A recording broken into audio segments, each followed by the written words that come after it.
एक सज्जन हैं जो बहुत दिनों से हमारे इस मृच्छराज श्रृंखला के अनुभागों में एक टिप्पणी करते हैं कि कलि पुरुष का जो आपने स्वरूप बताया है वो कहाँ से लिया गया है। हमने कलि पुरुष का स्वरूप अपने कई प्रवचनों में बताया है। बहुत से विद्वानों आचार्यों ने भी इस विषय में बहुत बार कहा है। स्वरूप क्या है? पिशाच वदन क्रूरः कलिश्च कलह प्रियः वाम हस्ते धृतः शिश्नः दक्षे जिह्वाम च नृत्यति।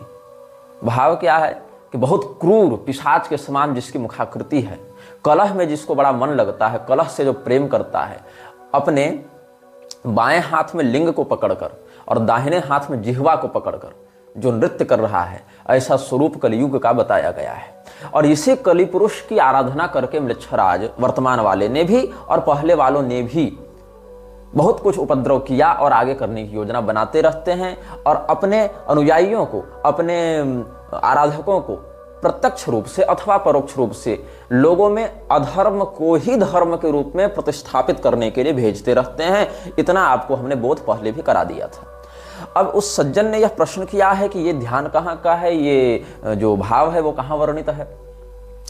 तो मैं भी इस विषय में बहुत दिनों से शोधरत था कि भाई कहाँ का है, क्योंकि मैंने इस श्लोक को पंचांग में पढ़ा था। पंचांग जो भारत में मान्य ज्योतिषीगण निकालते हैं, परंपरागत जो पंचांग छपते हैं, अधिकांश पंचांगों में ये श्लोक युग धर्म के स्वरूप निरूपण में पहले दिया होता है, लेकिन वहाँ मुख्य श्लोक तो मिलता है किंतु उसका संदर्भ उन्होंने नहीं दिया होता है। बचपन में हमने पढ़ा था, हम इसी बात को कहते रहे। किंतु हम अपने दर्शकों का धन्यवाद व्यक्त करना चाहेंगे कि उनके अनेकानेक प्रश्नों से हमारा स्वाध्याय भी दृढ़ होता है और हमारे अध्ययन के दृढ़ होने से फिर लोगों का भी मंगल होता है, अलग अलग बातें सामने आती हैं। तो ज्ञान का तो कोई अंत है नहीं, जन्म जन्मांतर तक अध्ययन, स्वाध्याय और शोध चलता ही रहता है। तो हम अपने दर्शकों का धन्यवाद व्यक्त करते हैं कि वो इस प्रकार के प्रश्न पूछते हैं जिसका समयानुसार हम अवलोकन करते हैं, शास्त्रीय शोध करते हैं और हम उनको उत्तर देने में भगवत कृपा से समर्थ होते हैं।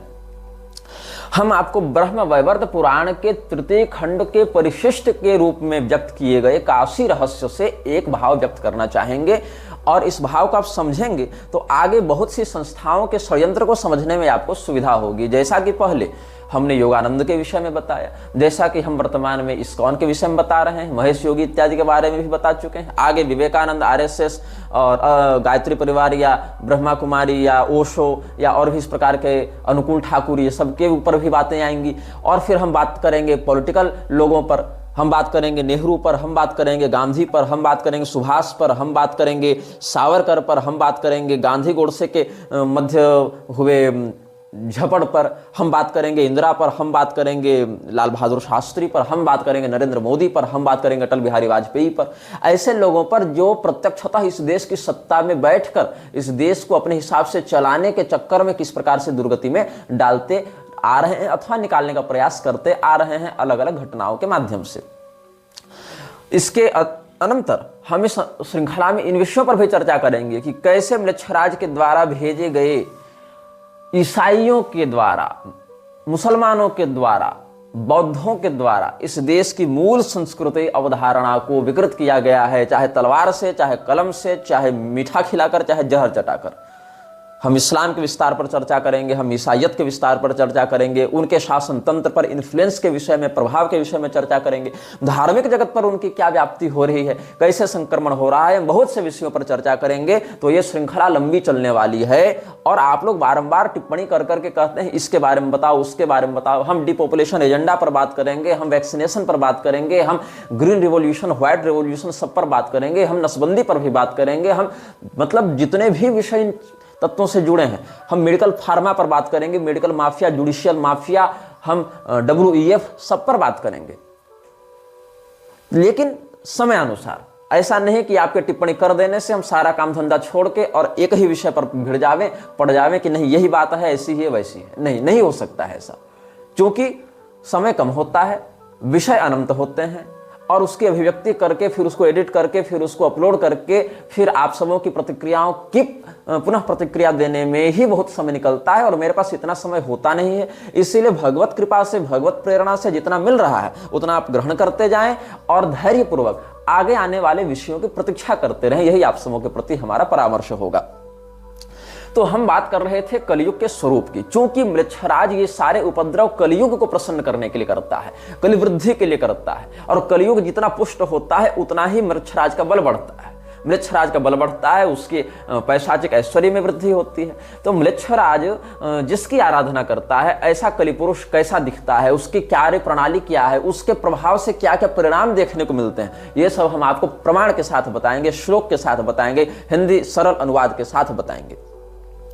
तो जब भगवान ब्रह्मदेव के द्वारा चारों युगों का प्रवर्तन किया गया था, देखो कोई भी युग अकेला नहीं रह सकता है, प्रकाश अंधकार के बिना नहीं रह सकता है, सुगंध दुर्गंध के बिना नहीं रह सकता है, मतलब दोनों साथ साथ नहीं रहेंगे एक जगह एक साथ, लेकिन प्रकृति में सत्वगुण रजोगुण तमोगुण तीनों रहेंगे वैषम्य भाव से, तभी संसार चक्र प्रवर्तित होगा। ये बात मैं समझाना चाह रहा हूं। किसी भी एक वर्ण से, किसी भी एक तन्मात्रा से, किसी भी एक तत्व से, किसी भी एक गुण से, ये किसी भी एक कालखंड से संसार गतिमान नहीं हो सकता है। इसीलिए अपेक्षाकृत कम ही सही, लेकिन किसी मात्रा में अधर्म को रहना पड़ेगा, किसी मात्रा में तमोगुण को रहना पड़ेगा। इसीलिए कलयुग को पूरे समय चक्र में कितना हिस्सा मिला है? मात्र 10%, 1/10 मिला है। मतलब सतयुग को कितना मिला है? 40%, त्रेता युग को 30%, द्वापर युग को 20% और कलयुग को 10%। ये कालखंड में इनको भाग मिला है। तो जहां कलयुग मात्र 10% है, उसकी तुलना में द्वापर युग 20% है, इसकी तुलना में त्रेता युग 30% है, इसकी तुलना में सत्ययुग 40% है। वहां हम क्यों डर जाते हैं, हम क्यों भयभीत हो जाते हैं, भ्रमित हो जाते हैं? क्योंकि हम वर्तमान कालखंड में जी रहे हैं। लोग प्रश्न करते हैं कि म्लेच्छराज क्या इतना बड़ा हो गया कि भगवान से भी बड़ा हो गया? देखो, हमने कभी भगवान से बड़ा तो उसको नहीं कहा। भगवान क्या, हमने तो देवराज इंद्र से बड़ा उसको नहीं कहा। देवराज इंद्र क्या, गुह्यकावतार विक्रमादित्य से हमने उसको बड़ा नहीं कहा। लेकिन बात क्या है, अभी वो प्रभावी है। डायरिया कैंसर नहीं है, लेकिन जब पकड़ता है तो व्यक्ति व्यथित हो जाता है। जबकि डायरिया 2 दिन में ठीक होने वाली बीमारी है, उचित उपचार मिल जावे तो 2 दिन में डायरिया ठीक है। लेकिन वो कैंसर से भी अधिक कष्ट दे देती है उस व्यक्ति को जो तत्काल में उससे ग्रस्त है ना। तो हम तत्काल में उससे ग्रस्त हैं, इसीलिए उसके प्रभाव को हम व्यक्त कर रहे हैं। क्योंकि बड़ा से बड़ा शत्रु अगर आपके घर में एनाकोंडा बैठा हो और आपको पता हो कि वो एनाकोंडा वहां है, तो आप सतर्क रह सकते हैं। आपके माध्यम से उसके द्वारा आपको क्षति पहुंचाए जाने की संभावना कम हो सकती है। लेकिन अगर आपके घर में एक डेंगू का मच्छर उड़ रहा हो और आपको पता नहीं हो और आप उससे बचाव का प्रयास नहीं कर रहे हैं, तो वो आपके जीवन में हावी हो सकता है, आपको मार भी सकता है। ये शत्रुबोध के प्रति जो व्यक्ति की उपेक्षा और सतर्कता है, इसी से परिणाम अपने पक्ष में या अपने विपक्ष में हो जाते हैं।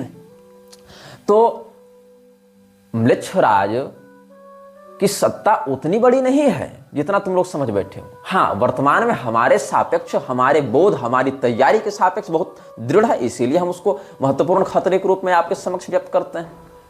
और जिस प्रकार के तत्वों को म्लेच्छराज ने अधर्म को बढ़ाने के लिए भेजा, जैसे कि मूसा, जैसे कि ईसा, जैसे कि पैगंबर, इन लोगों का यशोगान करने वाले जो विवेकानंद हैं, जो प्रभुपाद हैं, उन लोगों की चापलूसी कौन करते रहते हैं?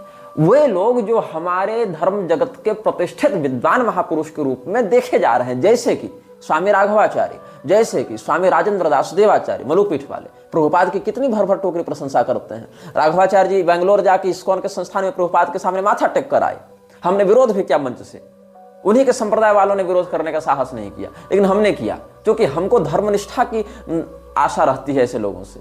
लेकिन एक प्रसन्नता की बात यह है कि पुरी के शंकराचार्य जी के जो शिष्य हैं, शिवांश नारायण द्विवेदी जी, जो आह्वान कॉल ऑफ धर्म नाम का जो यूट्यूब चैनल है उसके संचालक हैं, उन्होंने स्वामी राघवाचार्य जी का एक साक्षात्कार लिया है, जिसमें इस्कॉन के अशास्त्रीयता की पोल खोलते हुए वो देखे गए हैं। मैंने अभी वो साक्षात्कार पूरा देखा नहीं है, मुझे किसी ने वो रील का एक हिस्सा भेजा था। फिर मैंने स्वामी जी से बात की थी, उनसे पूछा तो उन्होंने कहा हाँ एक ऐसा हमने वक्तव्य दिया है। तो हमने कहा ठीक है, हम उसको देखेंगे फिर। और जहाँ तक उस अंश को हमने देखा तब तक सारी बातें अच्छी लग रही हैं। तो अब हम इस विषय में अधिक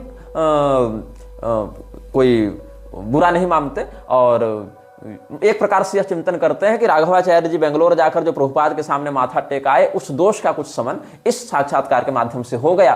किंतु गुरुचरण दास जैसे लोग जो इन विषयों में बिल्कुल नहीं जानते, म्लेच्छराज, उसकी कार्य प्रणाली, प्रभुपाद के कुकर्म, इनके विषय में कुछ नहीं जानते या जानना चाहते नहीं, या अपने राजेंद्र दास जैसे गुरुओं के इन्फ्लुएंस में, प्रभाव में आकर कि हमारे गुरुजी इनको भक्त बता रहे हैं, हमारे गुरुजी इनको संत बता रहे हैं तो जरूर होंगे, ऐसे भी हरिनाम का कीर्तन तो विदेशों तक में करवा दिया तो संत ही होंगे, ऐसा जो मानकर चल रहे हैं, उन लोगों के प्रभाव में आने वाली सामान्य हिंदू जनता प्रभुपाद जैसे लोगों के कपट छल को नहीं पकड़ पाती हैं। और जब नहीं पकड़ पाती हैं, हम जैसे लोग सप्रमाण उनका विरोध करते हैं, तो ये लोग उठकर आ जाते हैं कि नहीं नहीं, प्रभुपाद तो बहुत बड़े संत थे, तुम संत की निंदा करते हो। प्रभुपाद कितना बड़ा संत था ये मैं तुमको बता दे रहा हूं। आप श्रीमद् भागवत का अगर अध्ययन किए होंगे, अध्ययन नहीं किए होंगे, कम से कम आपने सुना होगा उन कथानकों को किसी मान्यवाचक के मुंह से, वो ड्रामा डुगडुगी वालों से नहीं। तो उसमें चतुर्थ स्कंध में एक पुरंजनोपाख्यान है जो देवर्षि नारद ने व्यक्त किया है।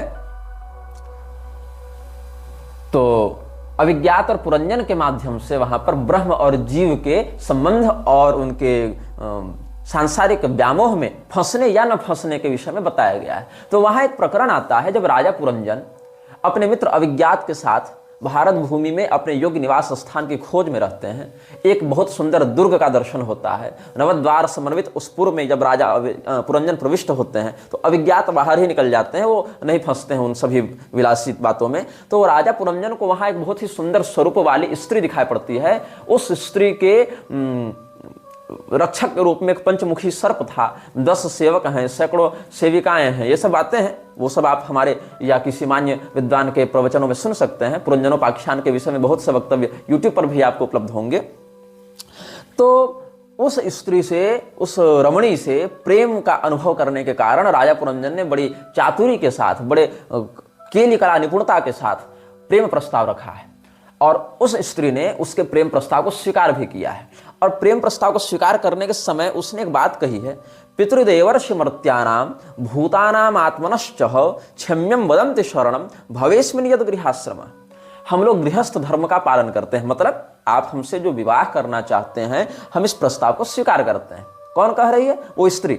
स्त्री का नाम क्या है कोई नहीं जानता, लेकिन उसको पुरंजनी के नाम से हम व्यक्त कर देते हैं, क्योंकि शास्त्र में वैसा ही संकेत प्राप्त होता है। उसका वास्तविक नाम कुलगोत्र वो नहीं जानती थी, ऐसा उसने कहा, और ये एक रूपक के रूप में प्रस्तुत किया गया है। यहाँ आत्मा ही पुरंजन है, उसकी बुद्धि ही पुरंजनी है, ऐसा यहाँ रूपक बताया गया है। तो कहती है वो पुरंजनी कि गृहस्थ व्यक्ति श्राद्ध इत्यादि करेगा तो पितरों को संतुष्ट करेगा, अग्निहोत्र आदि के माध्यम से, स्वाध्याय आदि के माध्यम से देवता ऋषियों को तृप्त करेगा, तर्पण आदि के माध्यम से, अतिथि सत्कार इत्यादि के माध्यम से मनुष्य को तृप्त करेगा। तो गृहस्थ आश्रम जो है वो देवता, मनुष्य, पितर और ऋषि सभी प्राणियों के समस्त, यहाँ तक कि पिपीलिकादि बलि, काक बलि इत्यादि के माध्यम से, कौवा और चींटी, कुत्ते, स्वान बलि इत्यादि तक के माध्यम से, पशु पक्षी तक का भरण पोषण गृहस्थ करता है। तो इससे समस्त लोगों का हित है, कल्याण है, मंगल है, इसीलिए हे राजन हम गृहस्थाश्रम में जाते हैं। इस प्रकार का भाव व्यक्त किया है। आगे का श्लोक क्या कहता है? का नाम वीर विख्यातम वदान्यम प्रिय दर्शनम न वृणीत प्रियम प्राप्तम मादृशी तादृशम पतिम।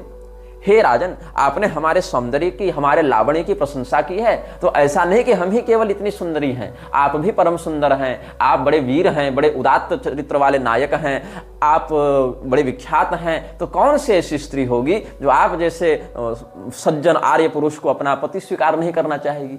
इतनी सी बात है इस प्रसंग में कि एक राजा एक रानी के प्रति प्रेम व्यक्त करता है और रानी भी उसके प्रेम को बड़ी पवित्रता के साथ स्वीकार करती है। दोनों विवाह करते हैं, तो दोनों एक दूसरे की सुंदरता या उन्नत व्यक्तित्व की प्रशंसा करते हैं। इतनी सी बात है। लेकिन अब हम इतना बता क्यों रहे हैं? यहां हम बता रहे हैं कि प्रभुपाद ने इसका कैसे व्याख्यान किया है।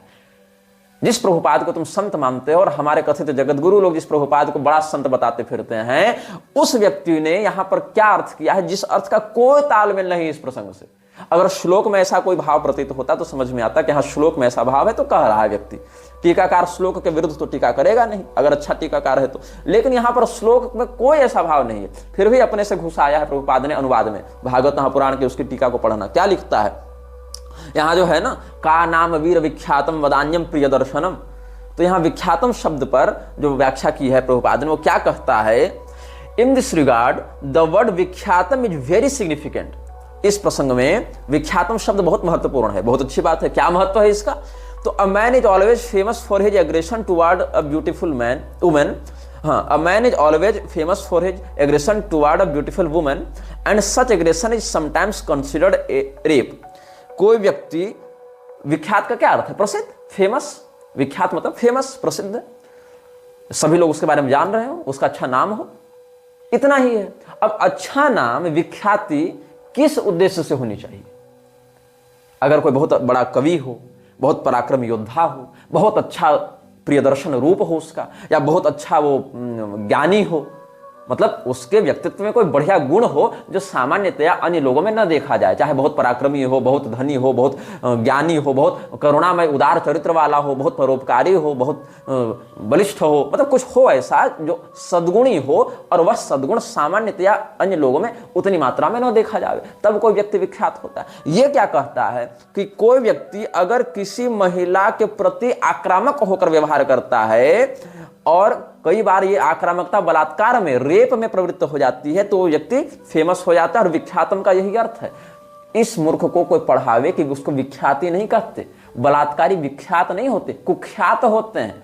वो प्रसिद्ध तो हैं, फेमस तो हैं, लेकिन वो सकारात्मकता के रूप में फेमस नहीं है। वो उसको फेमस ना कहो तुम, नोटोरियस कहो तुम उसको, कुख्याति है उसकी, मतलब वो गलत काम करने के लिए फेमस हो रहे हैं, वो नोटोरियस हैं, कुख्यात हैं, विख्यात नहीं है। और यहां पर राजा पुरंजन को उदार चरित्र वाला बताया गया है, वदान्य बताया गया है कि कौन सी ऐसी स्त्री होगी जो आप जैसे महापुरुष को अपना पति न बनाना चाहेगी। इतना ही नहीं रुका प्रभुपाद, इसकी मेंटेलिटी देखो आगे क्या लिखता है। Although rape is not legally allowed, यद्यपि कानूनी रूप से बलात्कार का समर्थन नहीं किया गया है या बलात्कार को प्रोत्साहित नहीं किया गया, अनुमति नहीं दी गई, फिर भी इट इज अ फैक्ट, ये फैक्ट बता रहा है, it is a fact that a woman likes a man who is very expert at rape.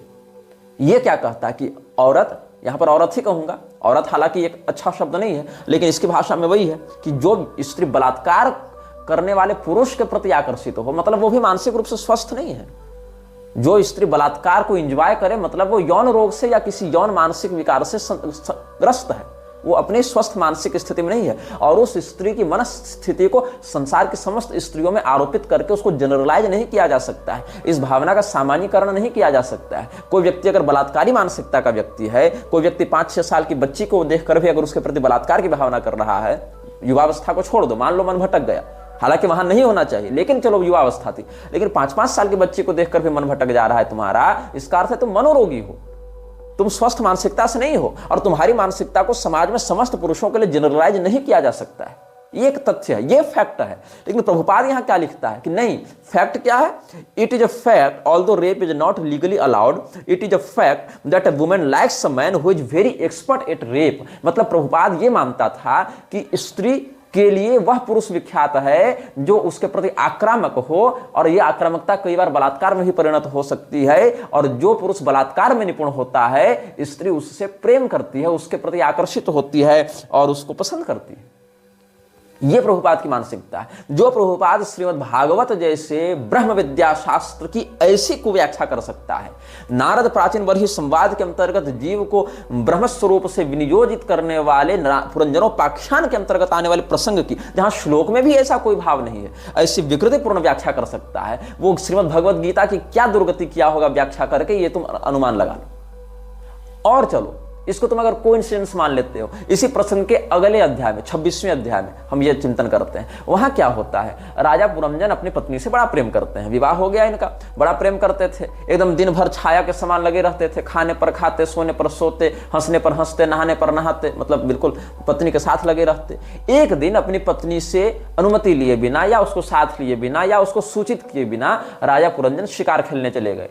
वापस आए, पत्नी रूठी हुई थी, पत्नी को मनाने लगे, मनाने के लिए अलग अलग प्रकार के प्रणय भाव का निवेदन किया, पैर भी दबाया, पुचकारा भी कि चलो मान जाओ मान जाओ, और अंत में क्या कहते हैं कि तुम्हारी सुंदरता से कामदेव ने मुझे पीड़ित कर रखा है, और जो पति इतना प्रेम करे उस पति को तो सदैव स्त्रियों के द्वारा, पत्नी के द्वारा सम्मान प्राप्त होना चाहिए। तो मुझसे गलती तो हो गई, मुझसे पाप तो हो गया कि तुमसे परामर्श किए बिना, तुमसे अनुमति लिए बिना या तुमको साथ में लिए बिना हम चले गए थे शिकार खेलने के लिए। लेकिन ये बात भी सच है कि हम तुमसे बड़ा प्रेम करते हैं और अपने वश में तुमने हमें कर रखा है, अपने प्रेम से तुमने हमें अपने नियंत्रण में कर रखा है, इसलिए हमें क्षमा करके हमारी ओर प्रेम से देखो और हमें प्रसन्न करो, अपने क्रोध को दूर करो। यही भाव है इस श्लोक का। तन्मे प्रसीद सुहृदः कृतकिल विशस्य स्वैरम गतस्य मृगयाम व्यसनातुरस्य कादेवरम वशगतम कुसुमास्त्र वेग विस्रस्तपौष्ण मुशति न भजेत कृत्य।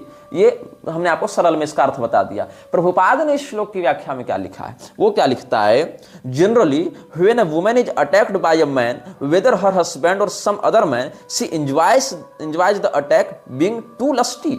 श्रीमद् भागवत के चौथे स्कंध के 26वें अध्याय के 26वें श्लोक की व्याख्या में प्रभुपाद ने लिखा है। अगर मैं गलत हूं तो तुम क्रॉस वेरीफाई कर सकते हो। अगर मैं गलत बता रहा हूं तुम प्रभुपाद के किताब से इसको क्रॉस वेरीफाई कर सकते हो कि मैं सही कह रहा हूं कि गलत कह रहा हूं। ऑनलाइन भी ये सब पीडीएफ या वेबसाइट्स में उपलब्ध होंगे श्रीमद् भागवत के उसके एक्सपर्ट्स। तो क्या होता है, प्रभुपाद लिखता है इसमें, जब कोई महिला किसी पुरुष के द्वारा आक्रमण की जाती है, कोई पुरुष किसी महिला पर आक्रमण करता है यौन भाव से, मतलब आक्रमण तो भाई गहना लूटने के लिए भी कर सकता है, लेकिन वहां पर यौन तृप्ति की उत्कंठा नहीं होती है।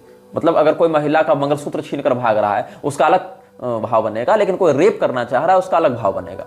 रेप करना वाला तो गहना इत्यादि कुछ नहीं देखता ना, और गहना देखने वाले को उसकी शारीरिक सुंदरता या उससे कोई मतलब नहीं, वो तो सोना चांदी देखेगा। तो आक्रमण करने का उद्देश्य अगर यहाँ बलात्कार करना हो तो महिला उसको एंजॉय करती है, ऐसा प्रभुपाद का कहना है। अब देखो होता क्या है, काम शास्त्र में मैंने भगवती की कृपा से 12विध काम शास्त्र का भी अध्ययन किया है। तो काम शास्त्र में बाभ्रव्य मुनि का मत है, पुरूरवा का मत है, साम्राज दीक्षित का मत है, ऐसे करके बहुत कुछ है, वात्सायन महर्षि का मत है। तो जो यहाँ पर भाव है काम शास्त्र में, उसमें नायिका और नायक की कई श्रेणियां होती हैं। तो कई बार क्या होता है, कोई नायिका रति क्रीड़ा के मध्य अपने मुख को लज्जित भाव से नीचे करती है, क्योंकि वस्त्र अनावृत हो रहे होते हैं, तो वस्त्र की न्यूनता के कारण उसको अभ्यास नहीं होता इस प्रकार से न्यून वस्त्रों में रहने का या निर्वस्त्र रहने का। तो उस समय वह चाहती है कि हम रति करें, किंतु उस स्थिति में लज्जा का भी अतिरेक उसके अंदर हो जाता है। तो अपने जो सौंदर्यांग है उनको छिपाते हुए या मुख को ऐसे लज्जित करके नीचे किए हुए वो प्रतिकार करती है कि नहीं नहीं ऐसा मत कीजिए, नहीं नहीं गुदगुदी लग रही है या लज्जा आ रही है या ऐसा। तो उस समय नायक जो है उसके प्रेम की अभिवृद्धि करता है, बलपूर्वक उसके हाथ को पकड़ता है, उसके साथ रति का व्यवहार करने लगता है, लेकिन वहां पर अपनी प्रियतमा को ये कष्ट देने के लिए या अपने प्रियतमा को तिरस्कृत करने के लिए वो नहीं करता है, बल्कि वो थोड़ा सा मतलब अपने बल का प्रदर्शन करता है। और इस समय संतुलित मात्रा में उसके ऐसे हठ करने से, ऐसे बल करने से उस प्रियतमा के लज्जा की निवृत्ति होती है और फिर वो उस प्रेम का आनंद लेती है। ये एक तथ्य है, ये काम शास्त्र का एक मत है। लेकिन अगर वह रति की इच्छा नहीं रखती, और विशेष करके जब वो उसका पति भी नहीं है, मतलब बलात्कार हो रहा है उसके साथ, तब क्यों एंजॉय करेगी भाई? तब तो वो रोएगी, चिल्लाएगी, अपनी रक्षा की प्रार्थना करेगी। इन लोगों ने, इन मूर्खों ने सीता जी का चरित्र नहीं पढ़ा है। रावण कितना प्रलोभन दिया, सीता जी का मन डिगा, सपने में भी डिगा। दमयंती का मन डिगा था, वो व्यास जब बलात्कार करना चाहता था तो डिगा था मन। द्रौपदी जी का मन डिगा था। अरे इन सती साध्वी जो हमारी देवियां हैं, हमारी भगवती हैं, उनका तुम चरित्र क्यों नहीं देखते? तुम सामान्यतः जनरलाइज कर रहे हो। कुलटा स्त्री का व्यक्तित्व यहां थोड़ी दिखाया जा रहा है। और कुलटा स्त्री भी बलात्कार को एंजॉय नहीं करती है, उसको भी पैसा देकर कोई व्यक्ति खरीदता है, कोई वेश्यागमन करता है तो धर्म देकर उसको संतुष्ट करता है, नहीं तो वो भी एंजॉय नहीं करती है। और ये क्या लिखता है, जनरलाइज कर रहा है इस बात को। When a woman is attacked by a man whether her husband और सम अदर मैन, मतलब हस्बैंड में तो काम शास्त्र लागू हो भी सकता है, चलो ठीक है पति है, लेकिन other man she enjoys the attack being too lusty. ये इसकी भावना है स्त्रियों के प्रति। हाँ, ये सत्य है कि स्त्रियों में कामातिरेक पुरुष की अपेक्षा 8 गुण अधिक होता है। ये बात भी सत्य है कि स्त्री अगर दुष्ट चरित्रा हो जावे तो समस्त पुरुषों को भी दुष्ट चरित्र बना सकती है। मान लो किसी मोहल्ले में 10 घर हैं, उस 10 घर में एक घर जो है वो एक वेश्या के प्रति आकर्षित होने वाला या दुष्चरित्र पुरुष का है, तो उस एक दुष्चरित्र पुरुष की मन में जो विकृति है उसके कारण 10 घर की महिलाएं, बाकी 9 घर की महिलाएं भी दुष्चरित्र हो जाएं, ऐसा आवश्यक नहीं है।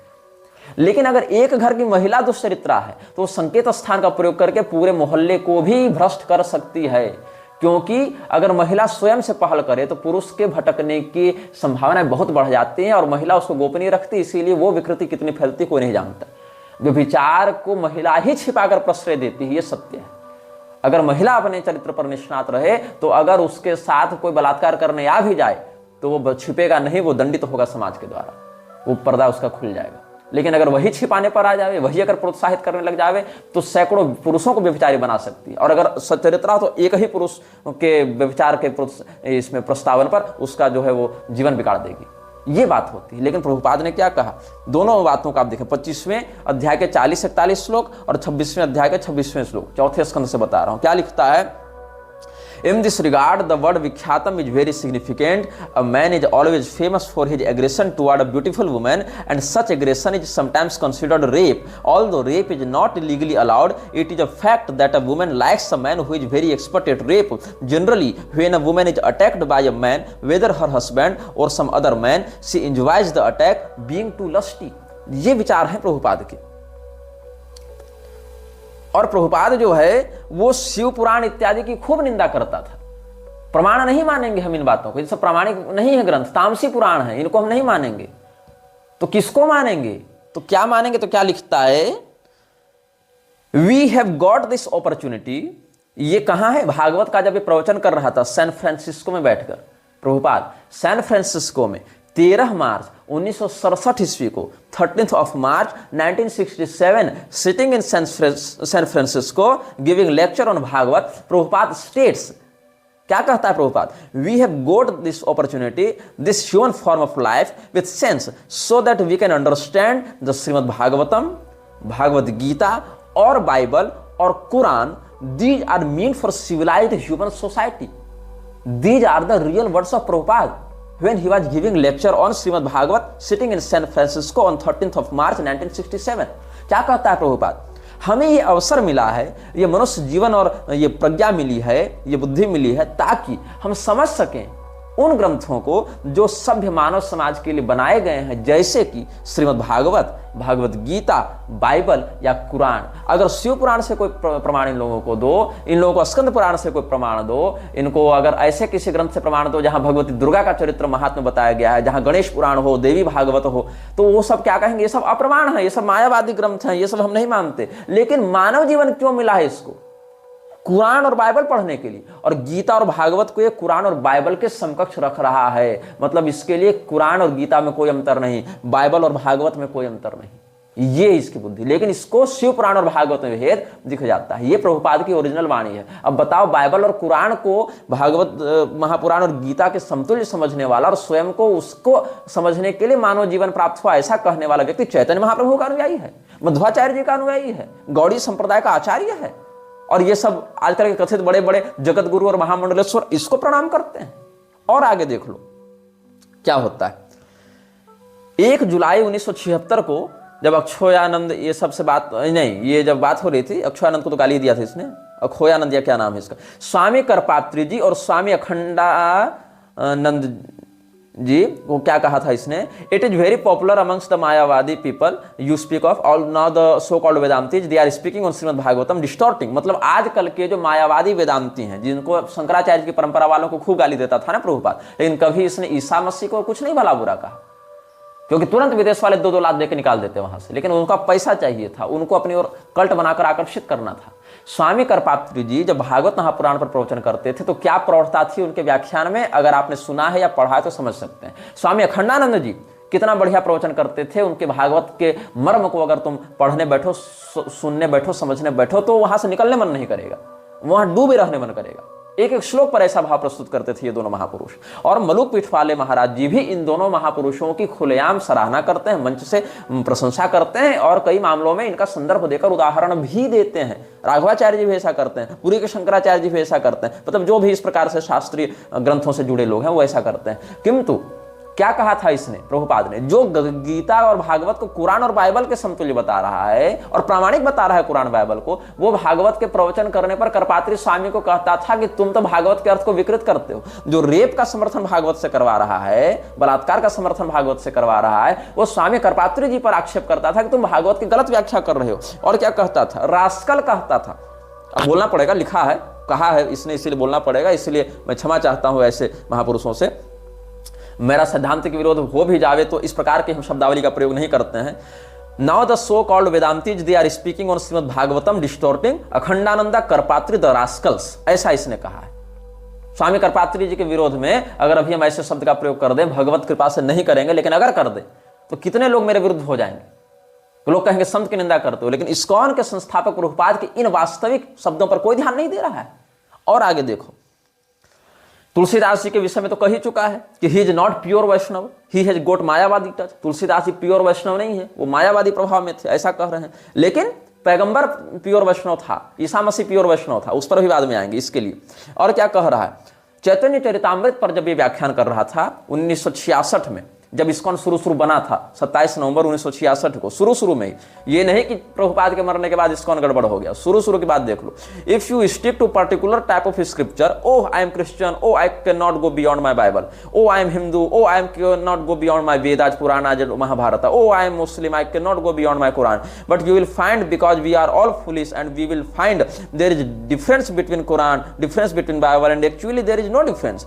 Each scripture is all right but according to circumstances, according to country, according to the people they have been differently advised but the ultimate is God। मतलब ये क्या कहता है, और कितनी मोहक और उदारवादी बात इसकी लगती है। लेकिन कैसे इसने स्थापित कर दिया कि कोई क्रिश्चियन है तो बाइबल का अतिक्रमण नहीं कर पाएगा, कोई हिंदू है तो वेद पुराण महाभारत का अतिक्रमण नहीं कर पाएगा, कोई मुसलमान है तो कुरान का अतिक्रमण नहीं कर पाएगा। जबकि सत्य क्या है कि बाइबल भी वही बात कहती है जो वेद पुराण महाभारत कहते हैं, जो कुरान कहते हैं, बस अलग अलग देश और अलग अलग भाषा में कहा गया है। ये कह रहा है, मतलब कैसे कैसे कुरान बाइबल को जोड़ते जोड़ते साथ में वेद महाभारत पुराण को भी उसी औकात में लाकर इसने खड़ा कर दिया है। आगे देखो, भागवत महापुराण के तृतीय स्कंद पर न्यूयॉर्क में जब ये व्याख्यान कर रहा था तो Shrutya means revealed scriptures, just like in the world there are many revealed scriptures, there are Vedas, Puranas, Bible, Quran, and there are so many religious scriptures also. श्रुताया शब्द की व्याख्या कर रहा था, तो श्रुताया शब्द का अर्थ इसने लगाया है कि जैसे ग्रंथ जिनको प्रकाशित किया गया, जिनको प्रकट किया गया। तो क्या कहता है, प्रकट किए में बहुत से ग्रंथ हैं, धार्मिक ग्रंथ हैं, जैसे कि वेद हैं, जैसे कि पुराण हैं, जैसे कि बाइबल हैं, जैसे कि कुरान है। ये इसकी सेकुलर मानसिकता थी। ये कृष्ण भक्त नहीं था, ये कृष्ण भगवान के सिद्धांत को वैसे ही पकड़ लिया जैसे कि कोई अजगर किसी खरगोश को पकड़ लेता है। ये इसने किया है। और 1956 में जब इस्कॉन को इसने उस प्रकार से स्थापित भी नहीं किया था, तब क्या कहता था, back to godhead volume 3 12वां part, definition of the voice and scope, उसमें इसने क्या कहा था, the Vedas, the Bible, the Quran and all such authentic literatures are tangible support to the man who believes in God. Veda, Quran और Bible ये सब authentic literatures हैं इसके लिए। शिव पुराण अप्रामाणिक है इनके लिए, लेकिन वेद किसी समकक्ष बाइबल और कुरान और ये ऑथेंटिक हो गए। और देखो आगे, जो 1967 में 1968 के 15 जून को इसने लेक्चर दिया, वहां से मैं बता रहा हूं। And if you think that oh Krishna is the name of Hindu God, if you have got any objection then you may not chant Krishna, but you must have a name of for God, just like somebody the Mohammedans call Allah, the Jews call Jehovah, and somebody call something that doesn't matter. मतलब अगर तुम कृष्ण को Hindu God समझकर कृष्ण की पूजा नहीं करना चाहते तो कोई बात नहीं, कृष्ण कृष्ण मत चिल्लाओ। मुसलमान हो तो अल्लाह अल्लाह चिल्लाओ, यहूदी हो तो यहोवा यहोवा चिल्लाओ, लेकिन किसी को कुछ तो बोलना ही पड़ेगा, इससे कोई फर्क नहीं पड़ता। तो जब फर्क नहीं पड़ता तो शिव शिव चिल्लाने में क्या दिक्कत है रे, दुर्गा दुर्गा चिल्लाने में क्या दिक्कत है रे। जो कि महाभागवत में तो शिव नाम, दुर्गा नाम, राम नाम इत्यादि का कीर्तन करने कहा ही गया है, तब राम नाम चिल्लाने में क्या दिक्कत है तुमको। तब कृष्ण नाम के पीछे ये हट क्यों करते हो, हम केवल यही उपासना करेंगे, तब तुम्हारी अनन्यता कहां जाती है जब तुम क्राइस्ट और कृष्ण को एक बताते हो। तो ये कपट है इसका। जेनेवा में 4 जून 1974 को इसने क्या कहा था कि मोहम्मद और जीसस भी अवतार हैं, we accept Lord Jesus Christ also सत्यावेशावतार, मोहम्मद सत्यावेशावतार। ये प्रोफेसर रेगमे जो यूनिवर्सिटी ऑफ लॉसेने के संस्कृत के प्रोफेसर थे, उनसे संवाद करते हुए इसने जिनेवा में 4 जून 1974 को प्रभुपाद ने कहा था। किसके सामने कहा? प्रोफेसर रेगमे के नाम पास। प्रोफेसर रेगमे कौन थे? यूनिवर्सिटी ऑफ लेसोने में संस्कृत के प्रोफेसर थे। और ये कमरे में बात हुई थी जिनेवा में 4 जून 1974 को, जहां ये कहता है कि हम तो लॉर्ड जीसस क्राइस्ट को भी सत्यावेशावतार मानकर स्वीकार करते हैं, पैगंबर को भी सत्यावेशावतार मोहम्मद को भी मानकर स्वीकार करते हैं। ये इसकी बात है। ये कपट तुम समझो यहां पर। और भगवान कृष्ण के अवतारों में जब ये लोग जो बैनर रिलीज किए थे, वहां सबसे ऊपर कृष्ण भगवान है, और उनसे जब आप लाइनेज देखते जाएंगे तो एक जगह प्रभुपाद को कृष्ण का अवतार दिखाया, फिर ईसा मसीह को दिखाया, फिर पैगंबर को दिखाया। ऐसे व्यक्ति को तुम संत मानते हो? इस व्यक्ति को फ्रीमेसन्स ने खड़ा किया है, मेरे छराज ने खड़ा किया हिंदुओं के विरुद्ध, सनातन धर्म को विकृत करने के लिए। और यहां पर जीसस क्राइस्ट को अवतार बता रहा है, बाइबल और कुरान को प्रामाणिक ग्रंथ बता रहा है, लेकिन भागवत महापुराण के पहले स्कंद के दूसरे अध्याय के 23वें श्लोक में क्या लिखता है कमेंट्री में? The materialists and the foolish human being worship Brahma and Shiva respectively. मतलब जो मूर्ख और भौतिकवादी लोग हैं, मायावादी लोग हैं, या जो अज्ञानी लोग हैं, वो ब्रह्मा जी की पूजा करते हैं, वो शिव जी की पूजा करते हैं। ये अर्थ लगा रहा है। मतलब जीसस क्राइस्ट की पूजा करना ठीक है, पैगंबर की पूजा करना ठीक है, लेकिन शिव जी और ब्रह्मा जी की पूजा करना गलत हो गया प्रभुपाद के लिए। और देखो, रामानुजाचार्य जी और मध्वाचार्य जी को जीसस क्राइस्ट के समान मानता था। क्या आज के वैष्णवाचार्य जैसे मलु पीठवाले जैसे राघवाचार्य इस बात को प्रामाणिक मानेंगे? मध्वाचार्य जी को इसने जीसस क्राइस्ट के समतुल्य रखा है। किस बात के तुम लोग गौड़ीय संप्रदाय के आचार्य हो रहे, जो तुम लोग इसका विरोध नहीं कर पाए हो आज तक? ये मैं कहना चाहता हूं।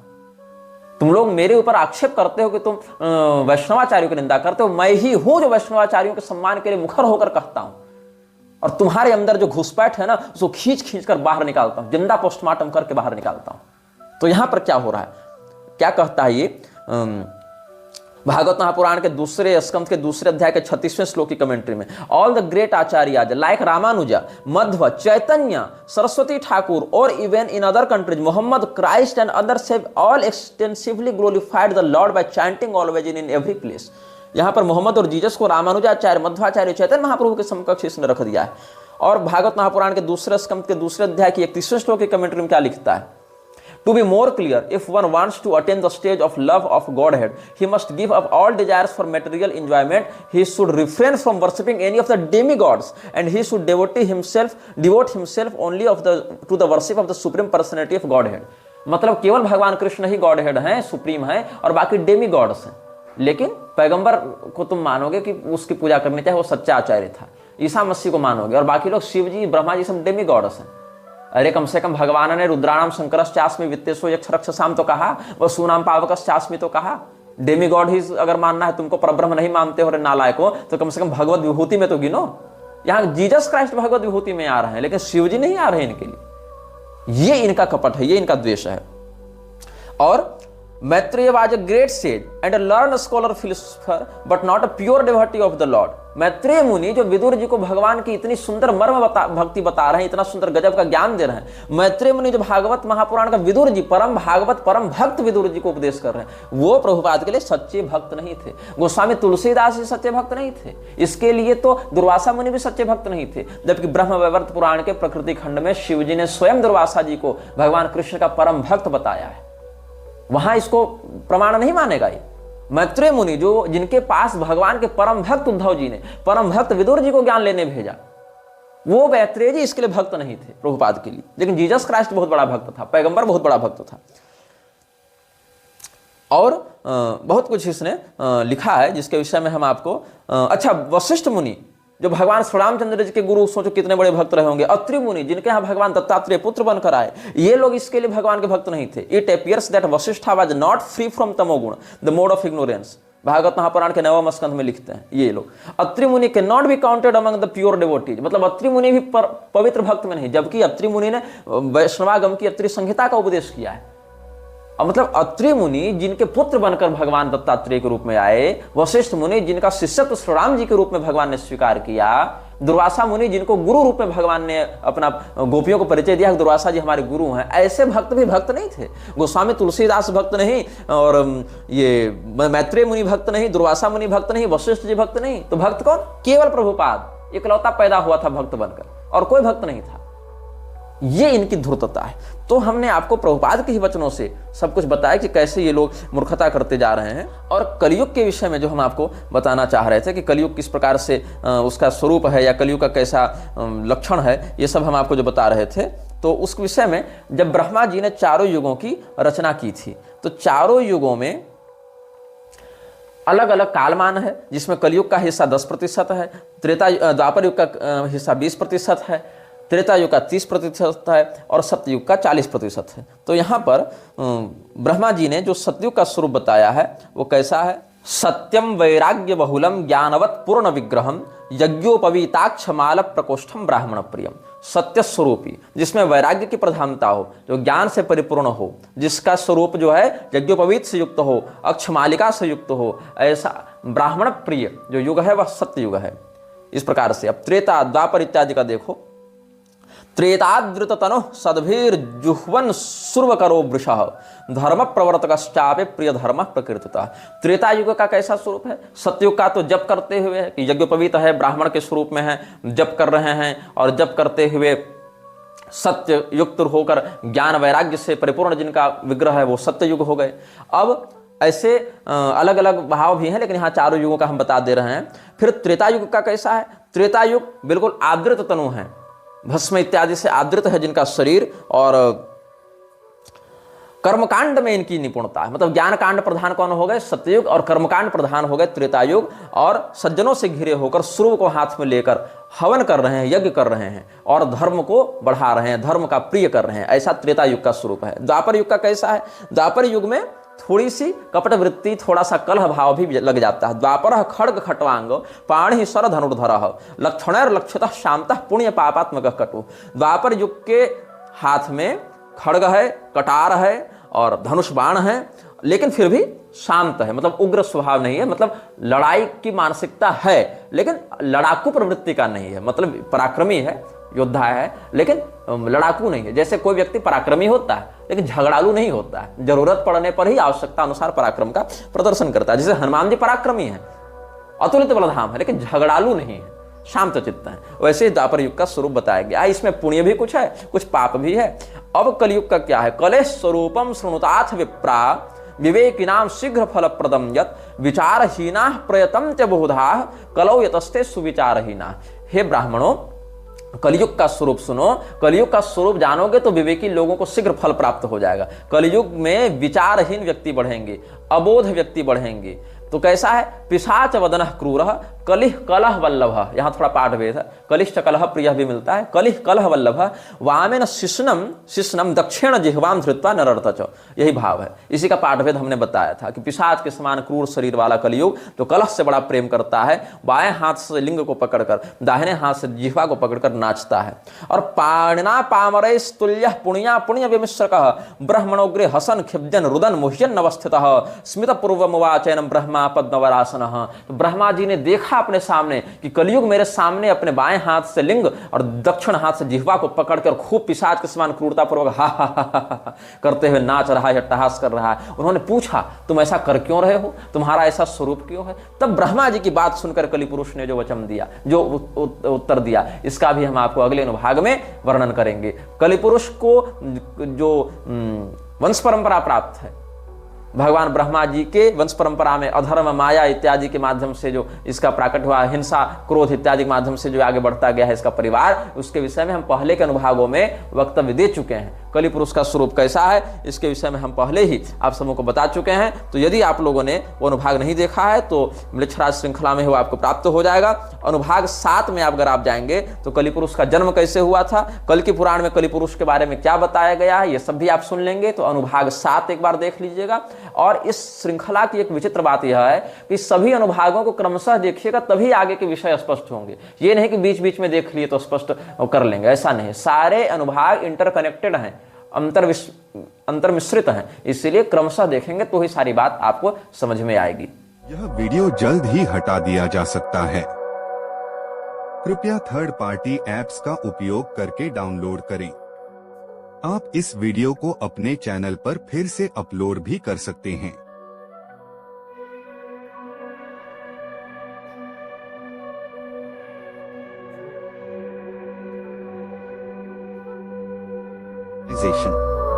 This video may get deleted soon. Please download using third-party apps. You may also re-upload this video on your channels. Thank you.